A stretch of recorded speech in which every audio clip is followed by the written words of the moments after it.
दुनिया में बहुत सारे लोग ऐसे हैं जो अपने जीवन में मैनिफेस्ट करते हैं, अभिव्यक्त करते हैं, सपने बुनते हैं, सपने देखते हैं, सोचते हैं, पाने की आकांक्षा करते हैं, मिरर में पेपर में लिख करके चिपका देते हैं, अपने सपनों को पोस्टर के माध्यम से अपने बेडरूम में लगा करके रख देते हैं। भावना भी कुछ वैसी करने की कोशिश करते हैं, पर अधिकांश लोगों को सफलता नहीं मिलती। ये प्रश्न उठना स्वाभाविक सा हो जाता है कि कहीं हम सेक चिल्ली बन करके तो नहीं जी रहे, कहीं हम मुंगेरी लाल बन करके तो नहीं जी रहे, जो हमेशा सिर्फ ख्याली पुलाव पकाते रहते हैं और रियल लाइफ में कुछ अचीव नहीं कर पाते, प्राप्त नहीं कर पाते। कहा बहुत जाता है कि मैनिफेस्टेशन जो करता है उसे सब कुछ मिल जाता है, और यदि मिलता है तो कैसे मिलता है, और नहीं मिलता है तो क्यों नहीं मिलता है। दो बातें हैं, उसे समझने की हम कोशिश करें। अभी हम वर्तमान को थोड़ा गौण कर दें, जैन शास्त्र को उठा करके देखें। आचार्य भगवान भी इस बात को कहते हैं, हजारों वर्ष पूर्व से कहते हुए आए हैं। जैन धर्म में जो आगम है, शास्त्र ग्रंथ है, वे 4 प्रकार से विभाजित हैं: प्रथमान योग, करणान योग, चरणान योग और द्रव्यान योग। द्रव्यान योग ग्रंथों में एक बात आती है, और वो बात है कि साधक अपने आप को अशुद्ध दशा में रहते हुए भी शुद्ध दशा में मान ले। मैं अभी हूँ संसारी, मैं अभी कषायों से भरा हुआ हूँ, मुझ में ढेर सारी कमियाँ हैं, मेरी आत्मा में बहुत सारे कर्म बंधे हुए हैं, मैं अभी दुखी हूँ, परेशान हूँ, कई जिम्मेदारी हैं। ऐसी परिस्थिति होते हुए भी द्रव्यान योग ग्रंथ, ध्यान के ग्रंथ ये कहते हैं कि साधक अपने आप को दुखी अवस्था में रहते हुए भी सुखी मान ले। कषायों से घिरा हुआ है, फिर भी वो अपने आप को मुक्त मान ले। क्रोध करना उसका एक प्रकार से जैसे स्वभाव बन सा गया है, फिर भी वह यह धारणा बनाए, इमेजिन करे कि नहीं, मैं क्षमा स्वभाव वाला हूँ। है बहुत मन बस अशांत, मन बहुत परेशान रहता है, लेकिन ध्यान सूत्र ग्रंथ कहते हैं कि आप भावना करो, धारणा बनाओ कि मैं शांत स्वभाव वाला हूँ, मैं प्रशांत रूप वाला हूँ, मैं पूर्ण आनंद से भरा हुआ हूँ, मुझ में कोई कमी नहीं है, मेरा स्वरूप बिल्कुल उस प्रभु जैसा ही है, सिद्धो जैसा ही है, शुद्धो जैसा ही है। आचार्य भगवान कहते हैं, भावना करो कि मैं शुद्ध हूँ, मैं बुद्ध हूँ, मैं निरंजन हूँ, मैं आनंद स्वरूपी हूँ, मैं निर्विकल्प हूँ, मैं निश्चिंत हूँ, मैं एकदम अंतरंग से परिपूर्ण हूँ, मुझे कोई विकल्प नहीं, मुझे कोई चिंता नहीं, मुझे कोई भय नहीं, मैं पूर्ण निर्भय स्वरूप वाला हूँ। मेरी आत्मा और परमात्मा दोनों एक जैसी है, मेरी आत्मा ही परमात्मा है। ऐसा कहा गया है। यह परात्मा स एव अहम यो हम स परमस्ततः अहम एव मैं उपास्य नान्य कश्चित् स्थिति। यह परात्मा ने जो परमात्मा है, स एव अहम, वो ही मैं हूँ। इसलिए सूत्र ग्रंथों में कहा, ध्यान में कौन सी भावना करना चाहिए? स एव अहम, सो अहम, सो हम। आप लोगों ने भी सुना होगा ये सूत्र। कई ध्यान कराने वाले जो साधक होते हैं वो इस मंत्र की जाप करने के लिए कहते सुना होगा ना। बोले कौन से मंत्र की जाप करो? बोले सो हम सो हम सो हम की जाप करो आप। उस मंत्र का ध्यान करो। बोले सो हम सो हम सो हम। सो हम कर तो सोना नहीं है वहाँ पे कि मैं सो जाऊं। संस्कृत का मंत्र है सो अहम, स एव अहम। जैसा वो है सो अहम, वैसा मैं हूँ। और मैं जैसा हूँ वैसा वो है। वो कौन? जैसा वो परमात्मा है सो मैं वैसा हूँ, और जैसा मैं हूँ वो वैसा है। दोनों में कोई अंतर नहीं, बिल्कुल एक जैसे। हूँ स्वतंत्र निश्चल निष्काम, ज्ञाता दृष्टा आत्म राम। शायद ये पंक्ति आप लोगों ने इस भजन में सुने हैं। मैं वो हूँ जो है भगवान, जो मैं हूँ वो है भगवान। बस ये पंक्ति सुनिए ना। मैं कैसा हूँ? मैं स्वतंत्र हूँ, मैं निश्चल हूँ, मैं निष्काम हूँ।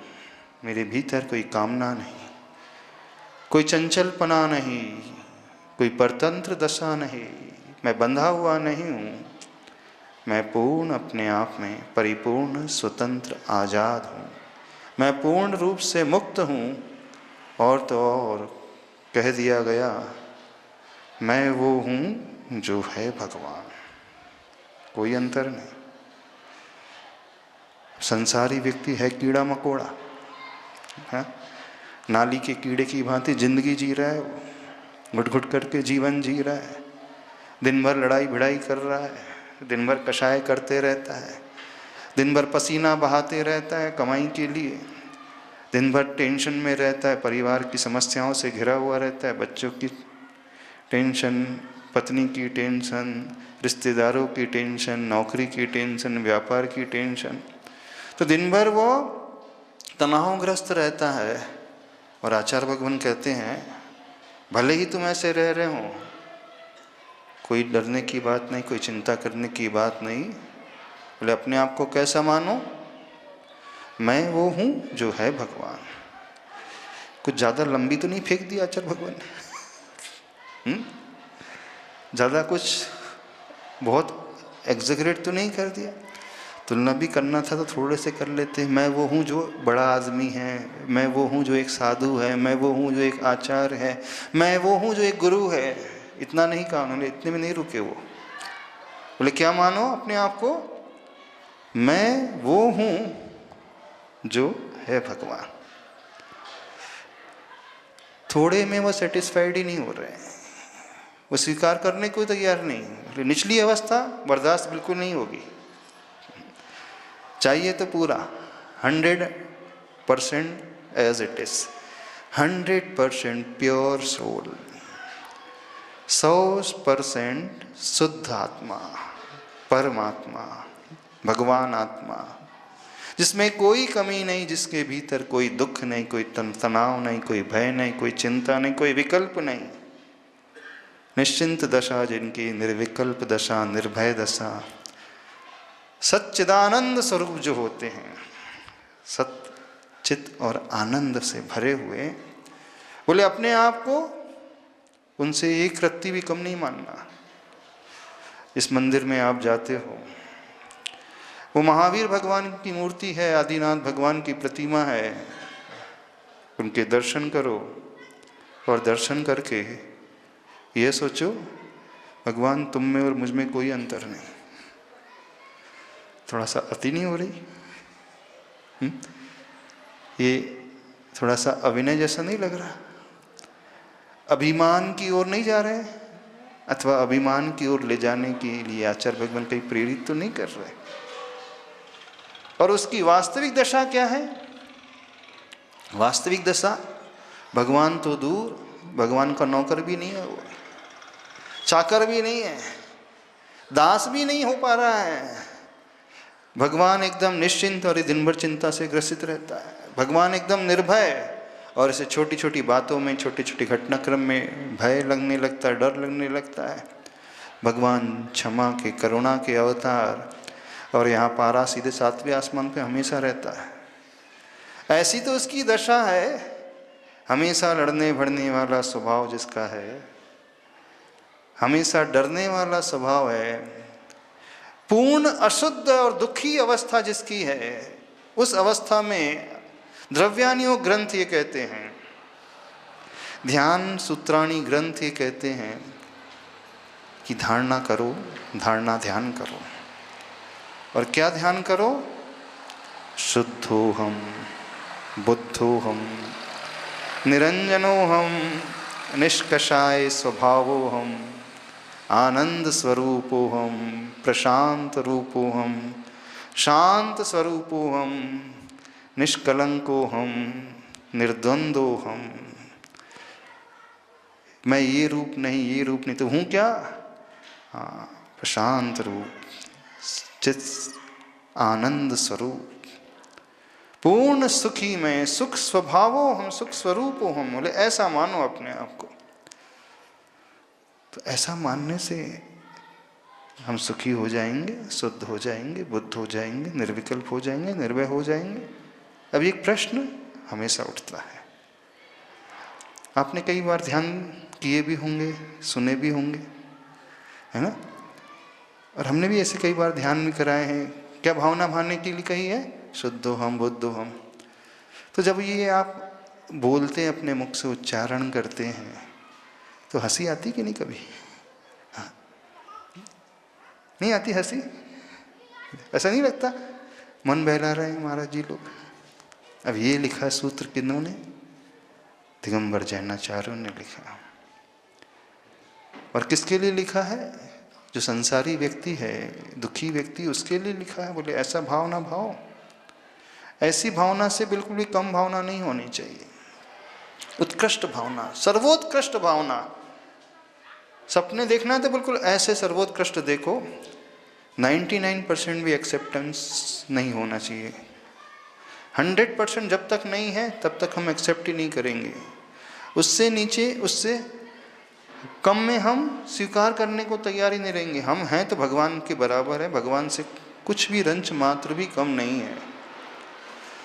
लगता तो है जब हम इन सूत्रों को सुनते हैं, पढ़ते हैं और दोहराते हैं, कईयों को लगता है एक प्रकार से खिलवाड़ किया जा रहा है, किया जा रहा है, लगता है ना?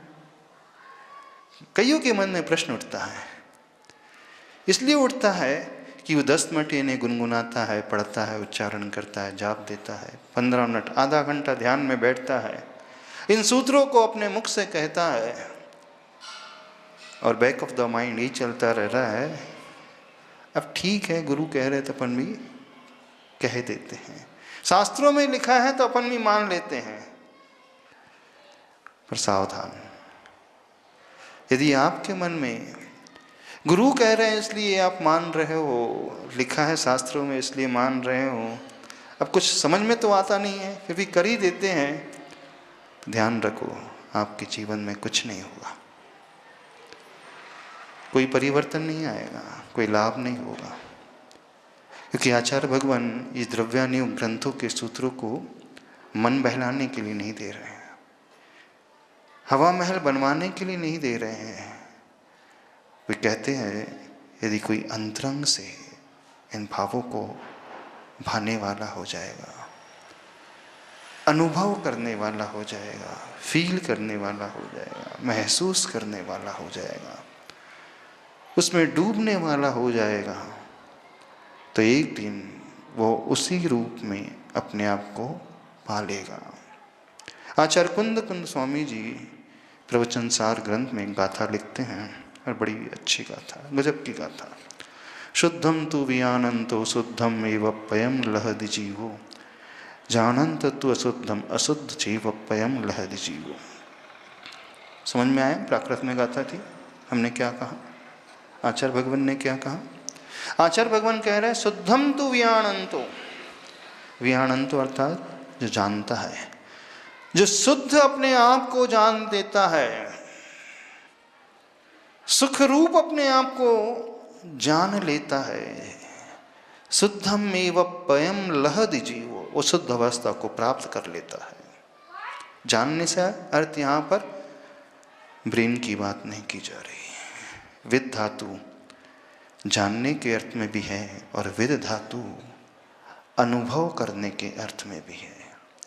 जो जान लेते का अर्थ है वो तदरूप परिणत जब हो जाता है, उस रूप अपने आप को बना लेता है, यानी जो अपने आप को शुद्ध रूप मानने लगता है, जो शुद्ध रूप अनुभव करने लगता है, शुद्ध रूप महसूस करने लगता है, फील करने लगता है, शुद्ध रूप डूबने लगता है, तो नियम से वह शुद्ध अवस्था को प्राप्त हो जाता है। और जो अपने आप को हमेशा अशुद्ध रूप ही अनुभव करता रहेगा, अशुद्ध रूप ही मानता रहेगा, वो जिंदगी में अशुद्ध रूप ही रहने वाला है, कभी उसके भीतर शुद्धता आ नहीं सकती। समझना, ये सूत्र आज से 2000-2500 वर्ष पूर्व भगवान महावीर स्वामी जी का दिया हुआ सूत्र है। ये आज का सूत्र नहीं, आज वर्तमान में दुनिया जिसे मैनिफेस्टेशन कहती है, अभिव्यक्तिकरण की बात कहती है, आज कई स्पीकर्स की बात करते हैं, आपको मिल जाएंगे। ये आज का सूत्र नहीं है, ये तो हजारों लाखों वर्ष पूर्व का सूत्र दिया हुआ है, भगवान के द्वारा दिया गया है। यदि हम जो पाना चाहते हैं, जो हम होना चाहते हैं, जिस अवस्था को हम प्राप्त करना चाहते हैं, तो अवस्था तो बाद में प्राप्त होगी। पहले हम अपने आप को अंतरंग से उसके लिए प्रिपेयर करना सीखें। अंतरंग से हमारा मन, हमारा ब्रेन, हमारी आत्मा का एक एक प्रदेश उस रूप से स्वीकार करने वाला हो जाए, तो हम उस अवस्था तक बहुत आसानी से पहुंच जाते हैं। क्योंकि आत्मा का एक स्वभाव है, अथवा मनुष्य का एक स्वभाव है। क्या है? जो वो सोचता है बिल्कुल वैसा ही होते चला जाता है। Life is just like an ecosystem. जो हम सोचते हैं वही हम तक लौट करके आता है। जो हम शब्द कहते हैं उसी की ध्वनि, उसकी प्रतिध्वनि हम स्वयं सुनते हैं। जो हमारे मुख से निकलता है, जो हमारी बॉडी लैंग्वेज से प्रकट होता है, उसी प्रकार से हम अपने आप को महसूस करने लगते हैं। हम जो होते हैं वही हम अट्रैक्ट करने लगते हैं। यह जीव, एक मनुष्य, एक शक्तिशाली चुंबक की भांति होता है। जैसे चुंबक होता है, वह चुंबक, वो मैग्नेट अपनी तरफ लोहे को खींचने वाला हो जाता है। वो चुंबक जितना पावरफुल होता है, वो लोहे की सुइयां भले ही कितनी भी दूर क्यों ना हो, उस पावरफुल मैग्नेट से प्रभावित होकर के अपने आप उस तक खींची चली जाती हैं। तो जो चुंबकीय आकर्षण होता है, वो आकर्षण का प्रभाव चुंबक को कहीं जाना नहीं पड़ता है। चुंबक अपने आप उस प्रकार की वर्गणाओं को खींचने वाला हो जाता है। अब जैसे हमारे भीतर भाव उत्पन्न होंगे, उसी प्रकार की वर्गणाओं को हम अट्रैक्ट करते चले जाएंगे। सीधा सा प्रिंसिपल है, सीधा सा सिद्धांत है। यदि हमारे मन में ये भाव पैदा होता है कि हम नहीं कर सकते हैं, आई कांट डू इट, तो हमारा ब्रेन बिल्कुल सही कहता है और वो ढेर सारे आपको एक्सक्यूजेस बता देगा, तुम सही सोच रहे हो, तुम बिल्कुल नहीं कर सकते, तुम्हारे भीतर इतनी सारी कमी है, सराउंडिंग में इतनी सारी कंपटीशन है, इतने प्रॉब्लम है, इतनी परेशानी है, कदम कदम पर लोग डिगाने वाले गिराने वाले बैठे हैं, बहुत सारे चैलेंजेस हैं, इट्स नेक्स्ट टू इम्पॉसिबल। बिल्कुल ऐसा ही होता है। और जिस क्षण हमारा मस्तिष्क ये सोचने लगता है कि मैं कर सकता हूँ, मैं कर लूँगा, या यूँ कहें मैंने कर लिया, तो भी हमारे मस्तिष्क के वो न्यूरॉन्स जो हैं एक ऐसा सिस्टम तैयार कर देते हैं, उसी समय से वो हमें रास्ता सुझाना शुरू कर देते हैं। मंजिल को पाना चाहते हो, मंजिल तक पहुंचना चाहते हो, मंजिल को प्राप्त करना चाहते हो, तो स्वयं वो कई रास्ते दिखाना शुरू कर देगा। ये रास्ते, इस पे चलोगे तो वहाँ तक पहुँच जाओगे। व्यक्ति पहुँचता बहुत बाद में है, व्यक्ति वस्तु को, लक्ष्य को पाता बहुत बाद में है, मनचाही इच्छाओं की पूर्ति होती बहुत बाद में है। सर्वप्रथम उसके भीतर से ही, उसके माइंड से, उसके भावों से ये बातें आने लगती हैं। तो जो हमारे भीतर होता है वही बाहर होता है। एक बात आती है, यत् पिंडे तत् ब्रह्मांडे। जो पिंड में यानी शरीर में है वही ब्रह्मांड में है। जो हमारे शरीर की रचना है पंचभूतों से मिलकर के बनी है, वही ब्रह्मांड की रचना में हेतुभूत होता है, वही निमित्त होते हैं। जो हमारे पिंड में उत्पन्न होता है वही चारों तरफ के ब्रह्मांड में रहता है। जो मन में भाव उत्पन्न होते हैं उसी प्रकार के वातावरण को हम अपने चारों तरफ पैदा करने लगते हैं। सीधा सा नियम है। एक शराबी होता है, अपने आप उसके आसपास ऐसे लोगों की संगति प्रारंभ हो जाती है जो शराब में इंटरेस्ट लेते हैं, है ना। जुआरी होता है, अपने आप वो जुआरियों को खोज लेता है। खोज लेता है कि नहीं। कोरोना काल में सारे ठेके बंद थे, फिर भी उसने खोज लिया। जो ज्ञानी होता है अपने आप लाइक माइंडेड लोगों को खोज लेता है। जो जिस प्रकार का नेचर वाला होता है उस प्रकार की कंपनी को वो खोज लेता है, या यूं कहे उस प्रकार की कंपनी उसकी होते चले जाती है, संगति उसकी होते चले जाती है। यथा मति तथा गति, जैसी मति होती है वैसी ही गति होती है। तो जो हमारे मन में, हमारे विचारों में आता है, हमारे ब्रेन में जो थॉट्स पैदा होते हैं, विचार पैदा होते हैं, उसी के अनुसार हमारे इमोशन बनने लगते हैं, उसी के अनुरूप हमारे शब्द निर्माण होने लगते हैं, उसी के अनुरूप हमारी क्रियाएं होने लगती हैं, और उसी के अनुरूप हमारी हैबिट बनने लगती है, उसी के अनुरूप हमारा कैरेक्टर बनने लगता है, उसी के अनुरूप हम कर्म को अट्रैक्ट करने लगते हैं, उसी के अनुरूप हमारी डेस्टिनी बन करके तैयार हो जाती है। वही हमारा भाग्य बन जाता है। यही होता है ना, भाग्य और कुछ नहीं, हमारा पूर्व का किया हुआ पुरुषार्थ, पूर्व की हुई मेहनत। और जो पुरुषार्थ होता है वो हमारी आदत के अनुरूप होने लगता है, चरित्र के अनुरूप होने लगता है। और जो आदत है वो हमारी एक्टिविटी के अनुरूप होने लगती है, और एक्टिविटी वो होती है जो हमारे मुख से निकलने वाले शब्दों के अनुरूप, और मुख से निकलने वाले शब्द हमारे भावों के अनुरूप, और हमारे भाव हमारे विचारों के अनुरूप होने लगते हैं। कैसे ये चेन घूम रही है? तो इसका मूल पॉइंट क्या है, उसकी जड़ क्या है, उसका रूट कॉज क्या है, शुरुआत कहाँ से हो रही है? शुरुआत भीतर से हो रही है। एक बात आप सब लोगों से पहले शायद हमने कही है, If an egg is broken from the outside force, a life ends. If an egg is broken from the inside force, a life begins. जब एक अंडा बाहरी दबाव से फोड़ा जाता है, तोड़ा जाता है, तो उस अंडे के भीतर रहने वाला चूजा जो होता है ना, मर जाता है। और वही अंडा जब भीतर के दबाव से फूटता है, टूटता है, तो वहाँ एक जीवन की शुरुआत होती है। चूजे का जन्म होता है, चूजों की वृद्धि होने लगती है। अंडा वही है, मुर्गी का अंडा देखा है। यदि यहाँ बाहरी प्रेशर देकर के तोड़ दोगे तो उसके भीतर रहने वाले जो चूजा है, अंडे के भीतर रहने वाला जो जीव है, छोटा सा है, मर जाएगा। लेकिन वही अंडा जब भीतरी दबाव से फूटता है तो क्या होता है? एक जीवन की शुरुआत है।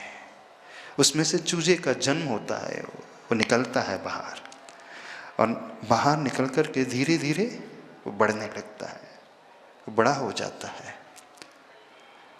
इतना बड़ा हो जाता है, इतना बड़ा हो जाता है कि एक दिन वह जो चूजा था स्वयं अंडे को देने वाला हो जाता है, मुर्गी का रूप धारण कर लेता है। उसकी यात्रा कैसे शुरू होती है, कभी सोचा है? उसकी यात्रा की शुरुआत भीतर से होती है। तो जब भी भीतर से कुछ बाहर आता है, वहाँ हमारी जिंदगी का सृजन होता है, निर्माण होता है, वहाँ सुंदरता होती है, वहाँ पाना होता है। और जब भी बाहर से भीतर कुछ जाता है तो वहाँ समाप्ति है, एंड है। तो शुरुआत हमेशा भीतर से बाहर की ओर होती है। जो नदी है उसका उद्गम स्थल देखा है? जब वो नदी उस उद्गम स्थल से निकलती है तो बड़ी पतली धारा होती है। गंगोत्री से गंगा नदी जहाँ निकली है बहुत छोटी धारा। अमरकंटक से नर्मदा नदी निकली, यदि आप जाकर के देखो, जैसे कोई नल को चालू कर लेता है, छोटी पतली सी धारा। लेकिन वही नर्मदा नदी जब भरूच में जाकर गुजरात में समुद्र की ओर, अरब सागर की ओर गिरती है, समुद्र में मिलने के पूर्व वह एक स्वयं विशाल समुद्र का रूप धारण कर लेती। इतना बड़ा पार्ट उस नर्मदा नदी का, कोई सोच भी नहीं सकता ये नदी है, लगता है ऐसा वह स्वयं समुद्र बन गई है। तो कैसे उसकी यात्रा समुद्र तक हुई? उद्गम स्थल से निकलती थी और धीरे धीरे बढ़ते चले गई। एक बालक का जन्म गर्भ से होता है तो धीरे धीरे वो बढ़ता है, और गर्भ में बाहर से प्रहार होगा तो उसमें रहने वाला बालक मर जाता है, उसमें जीवन समाप्त हो जाता है। तो जीवन में वृद्धि, जीवन में विकास, जीवन में उठाव, जीवन में पाना हमेशा भीतर से बाहर की ओर होता है। जीवन की यात्रा हमेशा भीतर से बाहर की ओर होती है। तो जो भी भीतर से उत्पन्न होगा, जो भी भीतर से निकलेगा, उसके भीतर, उसके अंदर इतनी क्षमता होती है। उद्गम स्थल में वो नदी बहुत पतली सी, लेकिन अंतिम दशा में वो बहुत विशाल रूप ले लेती है। वो अथाह समुद्र को पा जाती है और समुद्रमय हो जाती है। तो जब भी हमारे भीतर से कुछ पैदा होगा, उसमें बहुत क्षमता होती है। हम उसी प्रकार की वर्गणाओं को अट्रैक्ट करने वाले हो जाते हैं, आकर्षित करने वाले हो जाते हैं। तो उसकी शुरुआत हमेशा भीतर से होती है। If we observe our thoughts, thoughts becomes emotion. If we observe our emotions, emotion becomes our actions. If we observe our action, action becomes our habit. If you observe our habit, habit becomes our character. If we observe our character, character becomes our karmas. And if we observe our karmas becomes the destiny. एक सीधा सा principal, सीधा सा rule है, हमेशा यात्रा भीतर से बाहर की ओर होती है। तो जो भीतर से कुछ अच्छा सोचता है वो उसी प्रकार की एनर्जी को अट्रैक्ट करने वाला हो जाता है, उसी प्रकार की ऊर्जा को आकर्षित करने वाला हो जाता है। तो स्थिति तो बहुत बाद में होती है, हम वहाँ तक पहुँचते बहुत बाद में हैं, लेकिन विचार की उत्पत्ति सर्वप्रथम होती है। वो विचार हमारे मस्तिष्क में पहले पैदा होता है, फिर एक विचार, छोटा सा विचार बहुत बड़ी क्रांति का रूप ले लेता है। महात्मा गांधी के मन में एक विचार उत्पन्न हुआ, इस देश को आज़ादी दिलाना है, अपनी अहिंसा से दिलाना है। जब ये विचार पैदा हुआ, लोगों ने बहुत हंसी उड़ाई। बड़े बड़े क्रांतिकारी का जो कार्य नहीं कर पा रहे हैं, बंदूक के दम पे नहीं कर पा रहे हैं। एक व्यक्ति ये कह रहा है कि मैं अहिंसा को ही शस्त्र बनाऊंगा, मैं शस्त्र नहीं उठाऊंगा, बंदूक नहीं उठाऊंगा, तलवार नहीं उठाऊंगा, मैं सत्याग्रह के रूप में, अहिंसा के रूप में उसे ही अपना करके देश को आज़ादी दिलाऊंगा। तो लोगों ने हंसी उड़ाई, बेवकूफ़ कहा, उठपटांग बातें कही, क्या कैसा संभव है। पहला विचार उनके मस्तिष्क में पैदा हुआ, कई लोग अपोज में आ गए, विरोध में आ गए, लेकिन जब वो अंदर से डटे रहे, हार नहीं मानी, तो एक छोटा सा विचार क्रांति का रूप ले लेता है और वही विचार कई लोगों को उनके साथ जोड़ता चला गया, लाइक माइंडेड पीपल को जोड़ता चला गया, और वो जुड़ते चले गए, जुड़ते चले गए। तो विचार एक बूंद की भांति, जब एक बूंद दूसरी बूंद से मिलती है तो बड़ी हो जाती है, एक बूंद 6, 8, 10 बूंदों से मिलती है और बड़ी हो जाती है। वो अपने आप उस प्रकार की बूंदों को खोजने लगती है। तो बूंद बूंद के मिलन से जल में गति आ जाए, सरिता बन सागर मिले, सागर बूंद समाए। तो जो विचार हमारे भीतर पैदा होता है, यदि हमने उसे अपना अनुभव का विषय, फीलिंग का विषय बना लिया, उसे आत्मसात अंदर से कर लिया, तो समझना एक बहुत बड़ी क्रांति हम अपने जीवन में पैदा कर सकते हैं। हम जो चाहें प्राप्त कर सकते हैं, भले ही हम अशुद्ध दशा में हैं, हम स्वयं इस विचार के बदले में शुद्ध हो सकते हैं। लेकिन जो अपने भीतर ये विचार उत्पन्न नहीं करता है, वो अशुद्ध में ही रह करके मर जाता है। एक छोटी सी घटना सुनाते हैं आपको। एक बार क्या हुआ, जहाँ मुर्गियों का पालन होता था, मुर्गियों के बहुत सारे अंडे थे, पोल्ट्री फार्म था।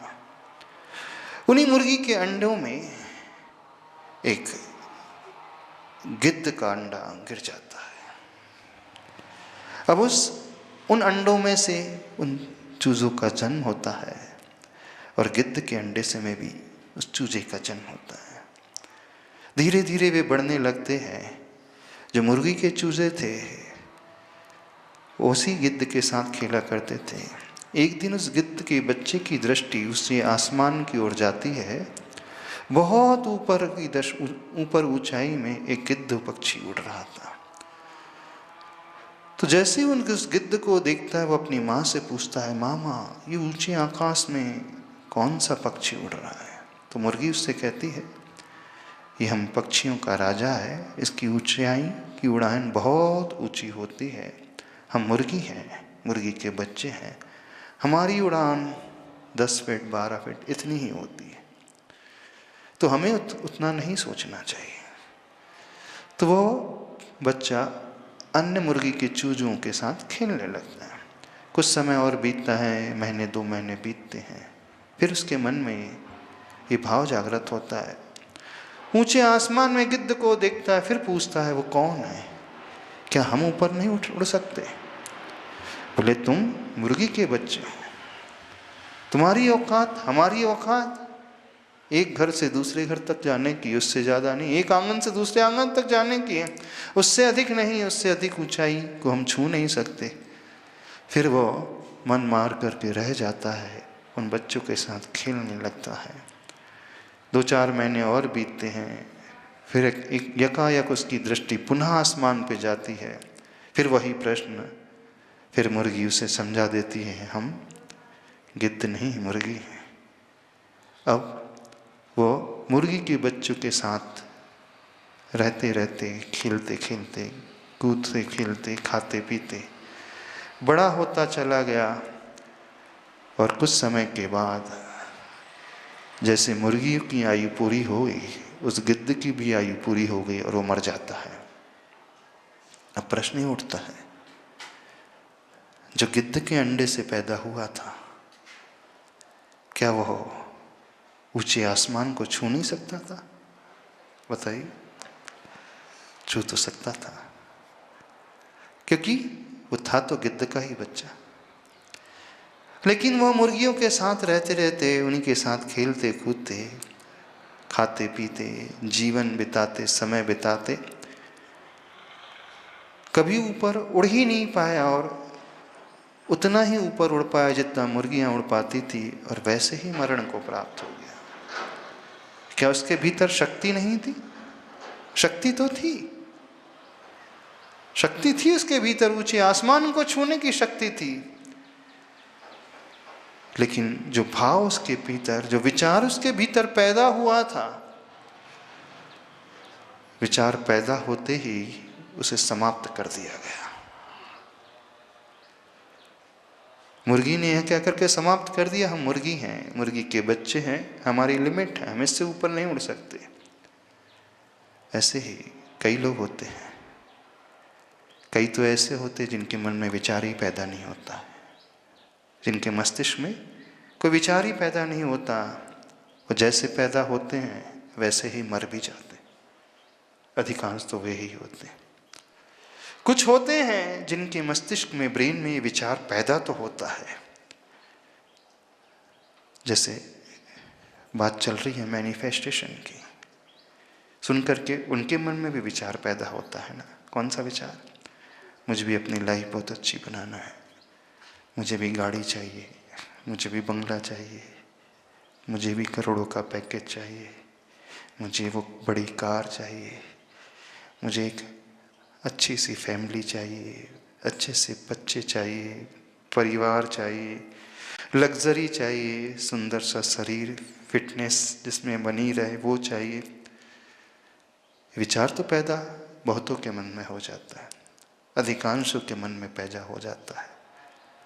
लेकिन विचार पैदा होने के बाद वो बरकरार बना रहे, वह विचार हमारा इमोशंस का रूप ले ले, वो हमारे भाव, हमारी विश्वास का रूप ले ले, वह विश्वास, वह बिलीफ हमारी क्रिया का रूप ले ले, एक्शन का रूप ले ले, बहुत दुर्लभ, बहुत रेयर होता है।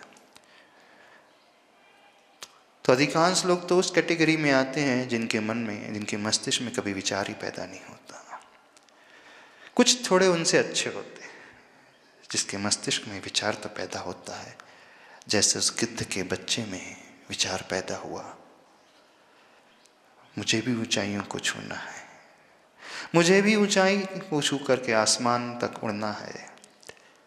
लेकिन सराउंडिंग कुछ इस प्रकार की होती है, अथवा स्वयं का मन डावाडोल हो जाता है और उसका विचार उस अंकुरण की भांति है जो पैदा होते ही कुछ समय के पश्चात धूप निकलती है, अथवा कोई पशु आता है चर करके उसे नष्ट कर जाता है, अथवा किसी गाड़ी के नीचे आकर के, किसी बच्चे के पैर के नीचे, पशु के पैर के नीचे आकर के वो छोटा सा अंकुरण समाप्त हो जाता है। बहुत कम अंकुरित बीज होते हैं जो पौधे तक पहुंचते हैं, और उनमें भी बहुत कम ऐसे होते हैं जो वृक्ष की ऊंचाइयों को छूते हैं। होता है ना, जब भी प्लांटेशन होता है, बीजारोपण किया जाता है, पौधारोपण किया जाता है, मंत्री आते हैं, हजारों वृक्षों को पौधारोपण कर देते हैं वृक्ष को लगाने के लिए। 1000 पौधों को उन्होंने रोपित किए, हजारों में से कितने पौधे वृक्ष का रूप ले पाते हैं? कभी सोचा, देखा है? हार्डली 20-30 ही हैं जो वृक्ष तक पहुंच पाते हैं। अधिकांश कुछ दिनों के पश्चात सूख जाते हैं, पशु पक्षी आकर के उन्हें खा लेते, नष्ट कर लेते हैं, कोई बच्चा उसे उखाड़ करके फेंक देता है, गाड़ी के नीचे आकर के समाप्त हो जाते हैं। लेकिन जो 20-30 पौधे थे वो वृक्ष तक पहुंचे। कैसे पहुंचे? बस उसी की भांति कुछ लोग ऐसे होते हैं जो अपने मस्तिष्क में विचार को तो पैदा करते हैं, लेकिन विचार को वो भावनाओं का रूप देते हैं, आस्था विश्वास का रूप दे देते हैं, अपने क्रिया का रूप देते हैं, एक्शन का रूप दे देते हैं, और जो वो सोच लेते हैं उसे प्राप्त कर लेते हैं। तो मैनिफेस्टेशन एक हवा महल नहीं है, इस बात को समझें। यदि हम अंतरंग से जो भाव पैदा करेंगे तो उस रूप हम हो भी जाएंगे। क्योंकि जैनाचार्य स्वयं कहते हैं, मैं भले ही अभी अशुद्ध हूँ, भले ही मैं दुखी हूँ, भले ही मैं चिंतित हूँ, परेशान हूँ, बड़ा कष्ट में हूँ, अभावों में जी रहा हूँ, मेरे पास कुछ भी नहीं है, ऐसा होते हुए भी तुम ये भाव नहीं, मैं पूर्ण सुखी हूँ, आनंद में हूँ, भरा हुआ हूँ। जब अंतरंग से भाव पैदा करोगे तो चारों तरफ से इस प्रकार की वर्गणाओं को आप अट्रैक्ट करोगे, और वो वर्गणाओं को अट्रैक्ट करके आपका पुरुषार्थ आपकी मंजिल तक आपको पहुंचा देगा। जो आपकी डिज़ायर है, जो आपकी इच्छा है, वो एक दिन अवश्य पूर्ण करा देगा। अब कैसे स्टेप बाय स्टेप उसे हम पूर्ण करें, इस विधि को अपन आगे समझेंगे। आज इतना ही रखते हैं, कल देखने की कोशिश करेंगे वो मैनिफेस्टेशन वर्क कैसे करता है, रियल लाइफ में कैसे हम उसे अचीव कर पाते हैं। थोड़ा अंतरंग से, गहराई से समझने की कोशिश करेंगे। आज इतना ही रखते हैं। मेरे संश्रमण आचार्य भगवान गुरुदेव श्री विद्यासागर जी महाराज की जय हो। परम पूज्य निरापक मुनि वीर सागर जी महाराज की जय। समस्त मुनि संघ की जय।